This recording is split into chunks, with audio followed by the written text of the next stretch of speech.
Hello everyone, welcome back again to this lecture section. Thank you so much for joining me in this particular video. I told you guys I'm going to be updating you guys on what is currently happening, like updating you guys in Nnamdi Kalu's case and trial. Now, today what happened in court today was a cross-examination where Nnamdi Kalu's lawyers were asking questions to this witness. In fact, the federal government lawyers, they played a video to find evidence against Carlo. Now, this was what actually happened in court because I told you guys I'll be updating you guys. It said cross examination of witness BBB and today's conclusion of Mazi Nnamdi Carlo's trial. The prosecution, who did you see in that video? Witness BBB, it is Mazi Nnamdi Carlo, IPOB leader, and ESN, that's Eastern Security Network. Then it says next, Mazi Nnamdi Kalu's broadcast is being played in court. This was when they now played his broadcast in court. Then the second audio broadcast plays. Mazi Nnamdi Kalu speaks about the protest happening in Lagos. Mazi Nnamdi Kalu, they are killing us right now as we protest in Lagos. Mazi Nnamdi, kill them if they kill you. Now he said, police are killing us and the Islamaja police station has been burnt down. They created anarchy and we won't let them. This was the broadcast that was played in court. Now, I don't know why the federal government had to bring his lawyers, to play the audio record of Nnamdi Kalu. They're just looking for everything to bring this man down. Just like I told you guys, they're looking for everything to match him down, so that they'll say, okay, this is what he did. So, reading on to the next one, it says, Mazi Nnamdi Kalu, ambush them where you can. We are at Obibo Express protest now, a caller said. Then the second audio clips continues. Can you hear? The caller on the line. Then this was the caller replying. I am calling from Ikeja and Ellen Avenue is blocked. There is no attack. The security agents are killing in Elenawa, Waterline and other places. I have no need for anything in life. I was born so that Biafra may come and freedom for the middle belt for everyone.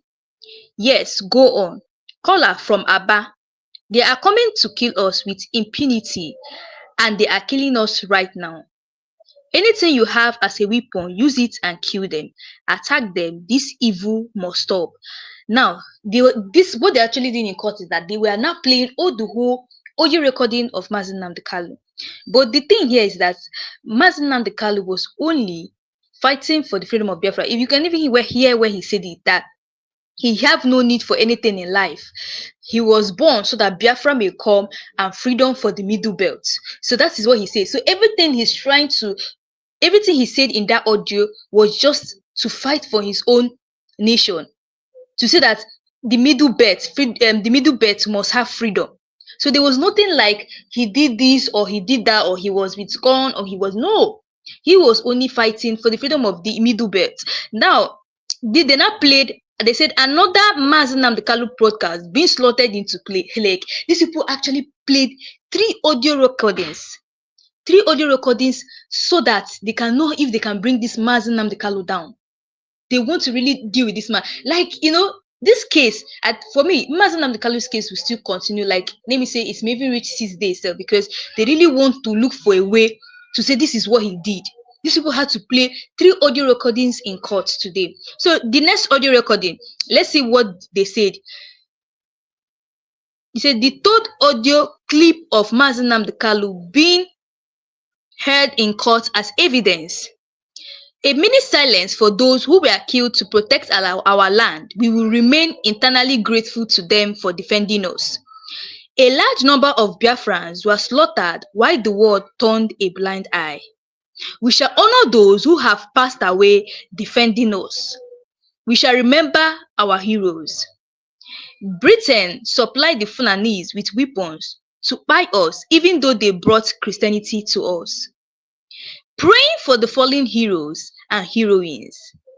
Tomorrow, May 30th, we must honor them. They must be complete lockdown, peace, and calm because the day is critical in our lives. IPOB is a peaceful movement. Our enemies are planning to start a roadside massacre against us. This was the third audio clip of Mazi Nnamdi Kanu. This is what they played in court. And I'm so happy. Yes, I'm happy that everything that he said here, he didn't really say anything bad. He was actually exposing the truth because, many Nigerians don't know the truth. If you look at where he said Britain supplied the Fulanese with weapons to buy us, even though they brought Christianity to us. This is even the worst part. Britons brought Christianity to us. Still, they have the mind to weaponize these Fulani herdsmen in order to destroy the country that they brought Christianity to for. So what are they trying to teach us about Christianity? That we should also carry weapons as Christians that we are. Or are these people, are this Britain, are they trying to bring war? Because according to what they are saying, according to the rumors I've been hearing, they've been saying that war gives them money. Once that there's war in any country, they will now start sending in all this Red Cross Society, people that used to help in war. Before you know it, the money, because definitely you must pay those people that came. So I feel that these people are doing this thing. They're sending these Fulani herdsmen that are weaponizing them in order for them to cause war in Nigeria so that they'll be able to make money, which is not even going to work. So reading on to the next one, here it says Biafra must be in luck and keys as we remember the fallen heroes and heroines. This is the same third clip, the continuation of it. It says a complete lockdown so the enemy won't have any excuse to kill you and blame us. Fulanis will do anything to provoke our people. Tomorrow morning should be peaceful. Then this is the fourth hard drive, apparently containing another audio clip extracted from broadcast of Mazi Nnamdi Kanu was now slotted in.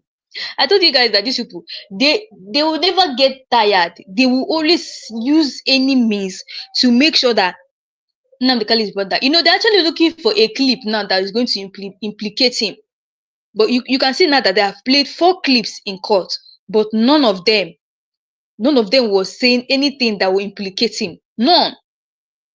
The only thing he was saying in that thing was the exact truth and nothing but the truth, which many Nigerians are aware of. So let's read it. It says a video of Mazi Nnamdi Kanu in the United States of America addressing the World Igbo Congress in 2012 is being aired in court. 5th audio clip of Mazi Nnamdi Kanu being aired before court. Okay, this is even the 5th clip. They still had to bring in another one. So Mazi Nnamdi Kanu said in the clip, he said, every Hausa land is occupied by Fulani, which is the truth. Many years ago, they were Hausa, Fulani, and now they are proudly saying they are Fulani. You can imagine.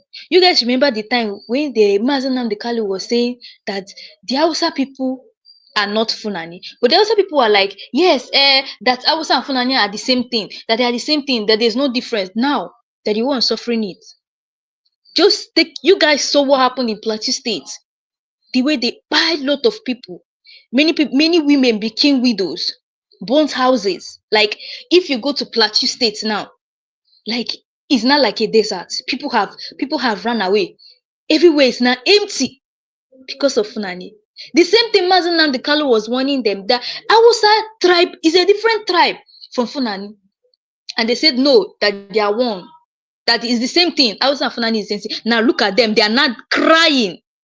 Crying. Take a look at what's happening in the northern states. Just take a look at it. So it was not saying, so let's continue from what they said. It said, everybody knows that Nigeria is finished. This was Mazi Nnamdi Kanu saying, everybody knows that Nigeria is finished. Because just imagine the whole northern side is now occupied with Fulanese. Like, you can never go to northern side, you will not see a Fulani man occupying that position. That's why, you see, we are the ones that caused our problems to ourselves. Yes, we caused it because we accepted strangers. When these people come inside, we are thinking is one Nigeria, one Nigeria. So let us accommodate them. We accommodated them without knowing their history. We did not read their history, and we accommodated them. Now they have become people who are making us to leave our own land and community a taboo.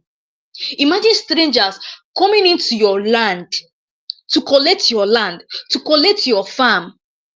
Do you know the people, the farmers in all this northern side, they pay taxes to these Fulani herdsmen in order for them to cultivate. A big taboo. And this was what Mazi Nnamdi Kanu has been saying a very long time ago. But nobody wanted to listen because he was an Igbo man.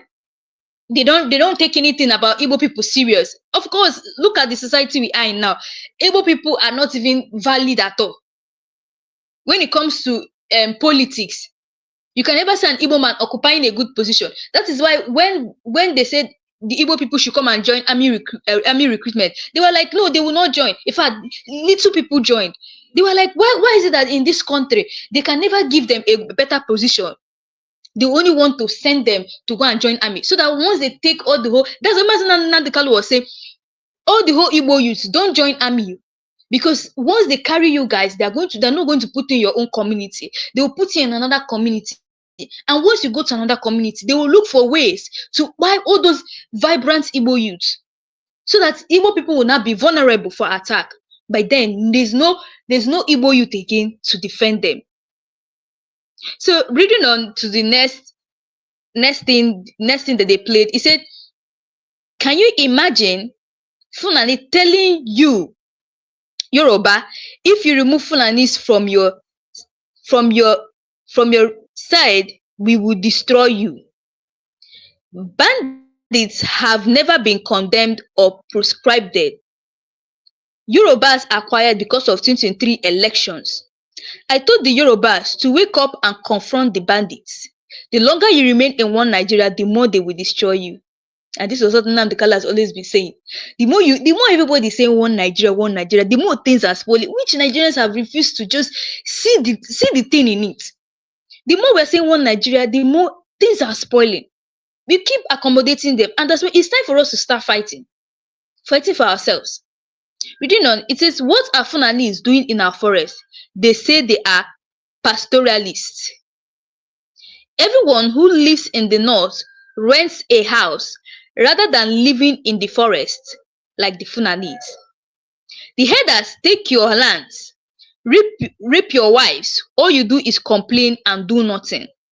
There's nothing more precious than freedom. You see, Mazi Nnamdi Kanu is a man of wisdom and knowledge. These people will come and be patrolling in our land. Like, everyone who lives in the north rents a house rather than living in the forest. Why is it that the Fulani people are always living in the forest? It's a question. They will come and they'll be living in the forest. Why is it that they cannot rent houses? Because they know that this is not their land. They only came for a specific tax, and once they're done with it, and the worst part of it is that people say that these herders are taking their lands and their farm, they're raping their women, but nobody is complaining. Like, they just complain. You guys just complain and do nothing about it. That's what Nnamdi Kanu is saying here. You guys complain and you guys don't do anything about it. And you guys make now. A lot of people say they're afraid of these Fulani people because once you report them to the police, or once you report them to the army and they come and carry them, immediately you know it, they are being released. And once they are released, they will not come for you that made the order of the arrest. Like, I have never seen where they say that they caught a Fulani herdsman or people who are terrorizing this country, and they take them to court, and court takes its judgments. I have never seen. You will never hear of so person was arrested for this or that. You will never hear it in this country. That's why you see all these things that say repented Boko Haram, repented Boko Haram. What is there to repent? People who were brought up in it. People who have lived their life terrorizing every community. Is people that you guys say repented Boko Haram. You guys will give them food, give them this one, and still take them back again. And these same people will still continue to cause havoc. I think there was this news I heard somewhere. I think they said that repented Boko Haram came to, I've forgotten the state it was, and they said that they gave these people, they said they have repented, they gave them weapons. They said that they should give them weapons so that they will come back to army in order for them to join the Nigerian army. These people, it didn't take them 2 weeks. They ran away with the weapons, and like run away with the weapons and the bike they gave them to continue to cause havoc again. So what was the essence of saying that they're repentant when they have not? So a reading, and it says Hope Uzodinma gave our land to the Fulanese. This was when Mazi Nnamdi Kanu was saying that Hope Uzodinma gave their land to the Fulanese. Mazi Nnamdi Kanu has been warning all the state governors, never you sell your land to the Fulanese, because it's when you sell your land to the Fulanese that is when the problem starts. That is where the commotion and everything. That means you've just given them privilege to cause havoc. There was this rumor I've been hearing. Allegedly, they say that some state governors have started selling their lands to Fulanis. That the state governors are the cause of our problem, because they have started selling their lands to Fulani, and these Fulanis now will not be coming into the land. It gives them accommodation. That's why if something happened, they're not afraid, because by the way, they gave money to enter the land. That's what is going to be on their head. That is what they will just be reasoning. And Mazi Nnamdi Kanu is saying we need to stand up and fight. There's something that the DSS was saying about we mobilizing to fight, just like what happened in Edo State, the Rumi killings. Like, these people have had enough of it.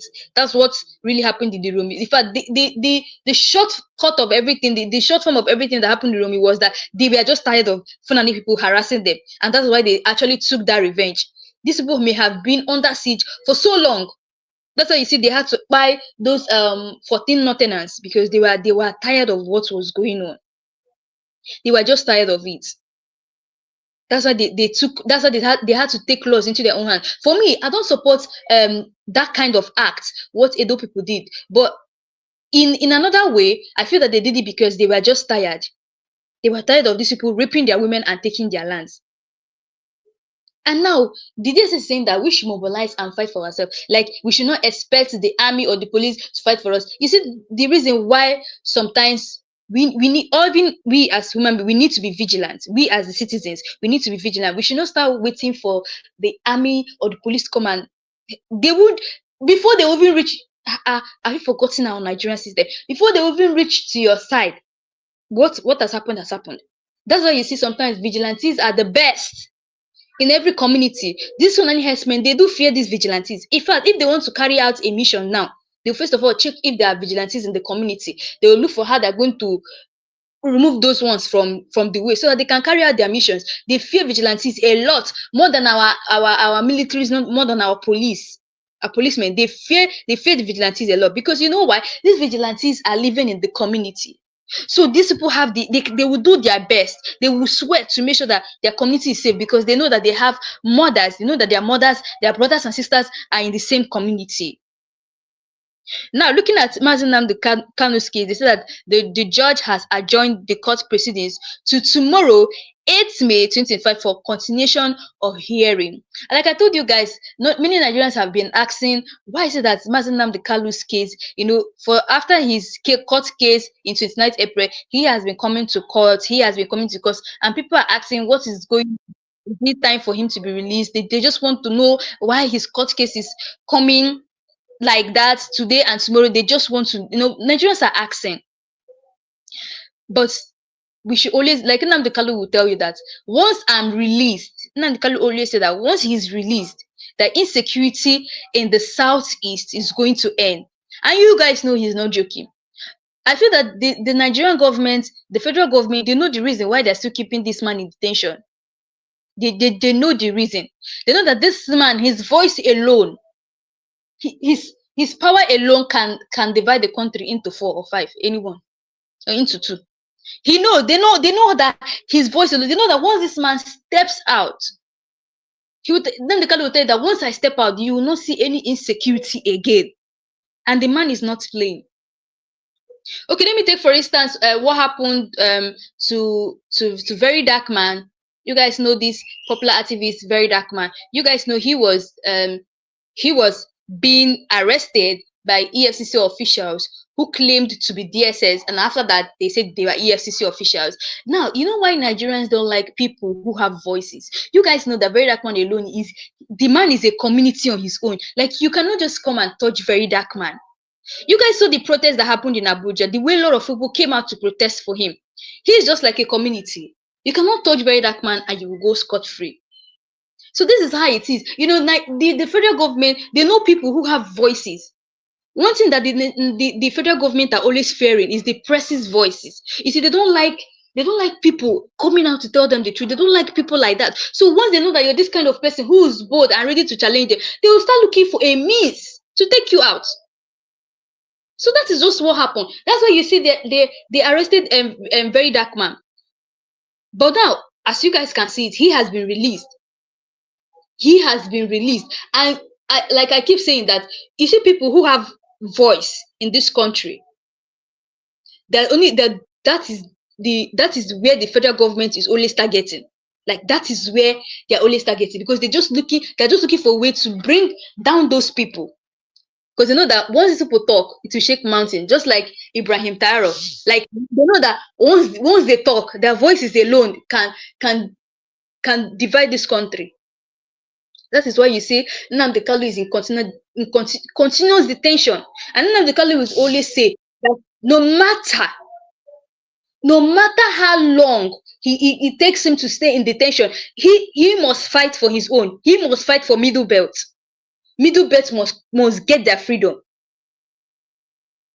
All these things started in when all these things happened. The military coup, which the 1960 coup that the letter came out. Before they were saying that it was Igbo coup, that the Igbo people wanted to take over power. Then after some time they found out that, oh, it's not a military coup, which they reviewed recently to us that it was a military coup. And this is the reason why, now that they reviewed to us that, okay, it was a military coup, why is it that they didn't want to give Igbo people their freedom? Like, yes, the federal government should have apologized to the Igbo people, because what actually happened then was a military coup. But no, nothing was done. We've not heard anything. And this is the reason why Mazi Nnamdi Kalu is fighting so hard to give Middle Belt their own freedom, because the Igbo people have suffered right from beginning, even after the Biafran War. If you guys read meaning to what Mazi Nnamdi Kalu is saying, you guys will understand that this man is a man of intelligence. Like, there's wisdom in everything he's saying. I can recall when he was saying that the Britons weaponized Fulani people, but they brought Christianity into Nigeria. What a shame. What a shame. Then what are they now preaching? What are they preaching about Christianity?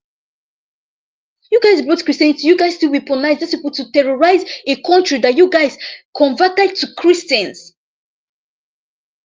Like, when you listen to Mazi Nnamdi Kalu's clip, you understand that this man is making sense. Like, he is saying wisdom. And people, once they find out that this man is making sense, so he's saying they will want to keep him in continuous detention.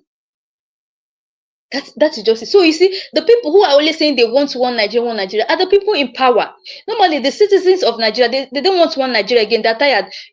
A lot of people have been saying that. Even the Northern self are not saying that they want to stay on their own. The Yorubas are agitating for their own Yoruba nation. They're agitating for their own Yoruba nation. The Northerners say they want to stay on their own. So definitely, like now, everybody wants to stay on their own. But the people in power will not let that happen, because they benefit a lot from that. That's one Nigeria.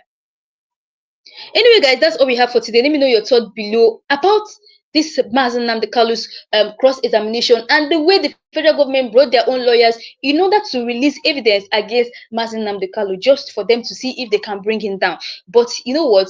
Chukwu Obiama is with this man. So guys, that's all we have today. Let me know your thoughts below. And also, if you're new to this channel, please don't forget to click the subscribe button, like and share, and turn on the notification button to get all the latest news in this channel. So guys, thanks for joining me in this video. See you guys next time.